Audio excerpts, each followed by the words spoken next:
Man was forcing me to admit that I was his childhood bully and demanded an apology. He got madder when he realized I really couldn't remember him. I am not a bully. I had friends growing up who were bullied. I saw how bad it could be on someone and never wanted to be the cause of that. I'll try to portray the incident as best I can. I was visiting my parents and went into town to run a few errands. In town, I was approached by a man I didn't recognize. He was initially friendly and greeted me with, "Hey, are you James?" Me? "Yeah, I am. Do we know each other?" "Drew. I'm Drew Smith. We used to go to school together." Despite him saying otherwise, I couldn't recall anyone by that name. I responded, "Hey, I'm really sorry, man, but I don't think I recognize you at all." I then started chuckling a bit out of embarrassment since I didn't know how else to react. I guess Drew didn't like that very much since his whole demeanor changed pretty quickly. He then asked me much more coldly, "Oh, then I guess you also don't remember how you used to treat me like poop when we were kids, huh?" That completely caught me off guard, and I couldn't respond with anything besides a confused, "What?" Drew then started going off on me, claiming that I would purposefully exclude him when we were kids. I had convinced others to do the same and that teachers had to forcefully assign him during group projects because no one would willingly accept him, that no one would play with him during recess or after school,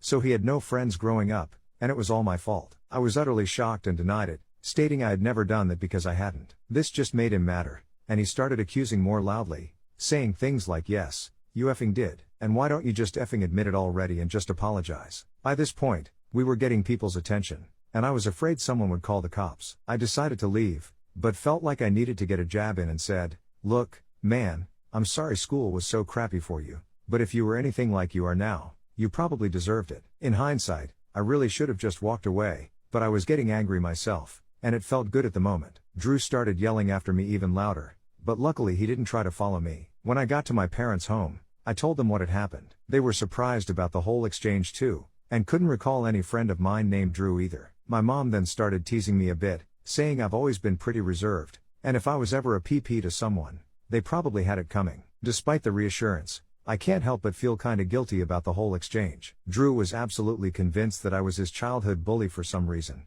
despite me not remembering him at all. Seeing how worked up about it he got, should I have just pretended to apologize or something? It seemed to me like it would have at least avoided that whole fiasco, even if I'm sure I had nothing to do with it. Update: some friends brought up kindergarten in an offhand way and it made me realize I do know Drew. We met in kindergarten where we initially started off as friends. I was also friends with a girl by the name of Alex. She also happened to be Drew's cousin. A few months into the year he started being a total Ted towards her, such as pulling her hair or trying to touch her to annoy her. I stopped being friends with him almost immediately and had nothing to do with him. The teacher tried to get me to be friends with him again, but I played up a language barrier between us to make her think I didn't understand her. She eventually dropped it. Other kids started doing the same because Drew started throwing massive screaming tantrums whenever he didn't get his way. Eventually, no one wanted to be friends with him anymore and he was pulled from the class. That's why he only got my middle name right, because I started going by a new name the next year. I can't believe this all started over something I did as a 5-year-old.